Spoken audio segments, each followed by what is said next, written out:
Hello and welcome to the Evercade Retreat. Joke here, and today I'm reviewing the Taito Arcade Collection 1 for the Evercade. I have done individual videos on all the games as part of my Ranking Every Evercade Game Ever series, so I'm not going to go in depth into each game here. I'm essentially just going to do a cart overview, rank the games in order of preference, and give my final opinions on the cart and give it a score at the end. Now, I think it's safe to say for those people who own a Taito Super Pocket, the question as to whether to buy this collection is very much worth asking. And it certainly made the announcement of these carts a little bit less exciting than it might have been if there hadn't already been a Taito Super Pocket. But as I primarily play on the VS and I'm not so much of a handheld gamer, it's a great thing for me. But I will dive into this more later on. First of all, let's just go through the ranking of the games in order of preference. So my least favourite game, coming in at Number 9 is Chack and Pop.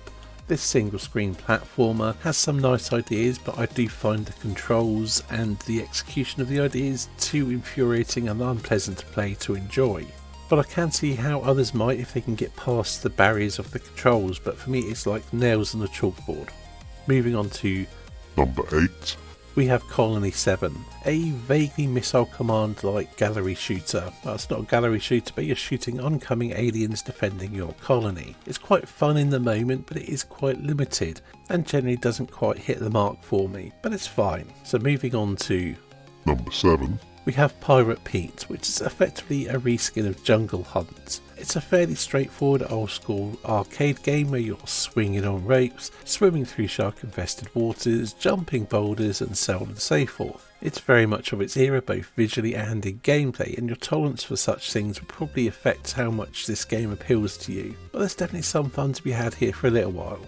Number 6 Don Doko Don, a single screen elimination platformer where you control a god and gnome looking dude with a big mallet trying to rescue a princess as you do. It's fairly standard elimination platformer stuff. Hit them with your mallet, grab the enemies, throw them, collect the sweets and treats and fight the occasional boss. Some quite cute charming graphics and nice music, but ultimately it's a fairly standard elimination platformer and doesn't really stand out from the crowd.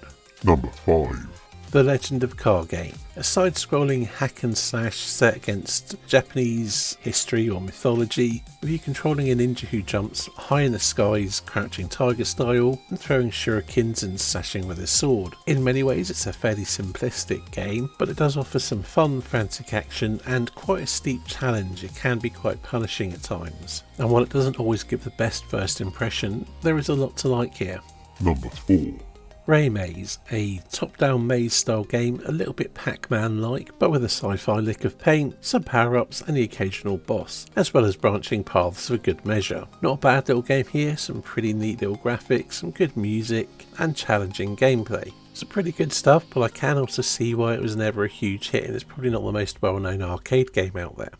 Number 3 Space Invaders. I don't need to tell you about Space Invaders, do I? There's not much I can say about it that hasn't been said ad nauseum everywhere and, well, everywhere. It's an arcade classic, it's pretty iconic, but it is Space Invaders, for better or worse. Always fun to pick up and play every so often, but it's a game that I've played so much in the past, it is hard to maintain a huge amount of excitement for it.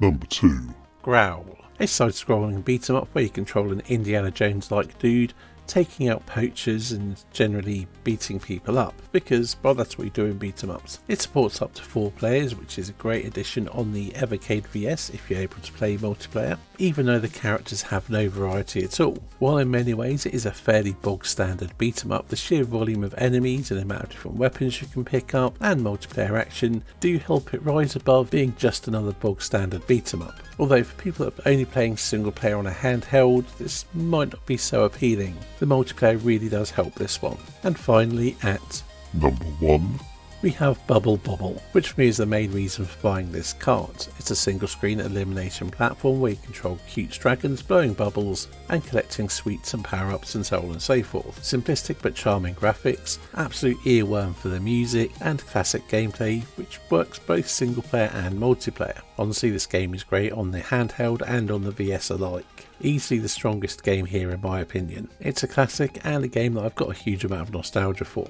Anyway, I suppose I should get on with my overall opinions. Taito Arcade Collection 1 is a little bit of a mixed bag. While it does offer some classics, most of the games here, while good, do fall short of greatness. But on the plus side, there is a reasonable amount of variety here, and only one game that I would call bad. Although your interest in older arcade games might affect how appealing this cart is to you. As to whether it's worth picking up if you already have the Taito Super Pocket, I guess it really depends on whether you have a VS or whether you're solely a handheld gamer. Because if you're just a handheld gamer, there's probably not enough reason to buy this as well as the Taito Super Pocket. However, if you do play on the VS or on the Alpha, then it's very much worth picking up because a number of these games do benefit from having multiplayer action. To give the collection a score out of 10, I'd have to go with a 7 out of 10. It's a pretty solid and varied collection, and while not every game is a banger, I think there's enough quality to make it a worthwhile purchase. Anyway, I think that about wraps it up for this review. Goodbye, and thank you for watching.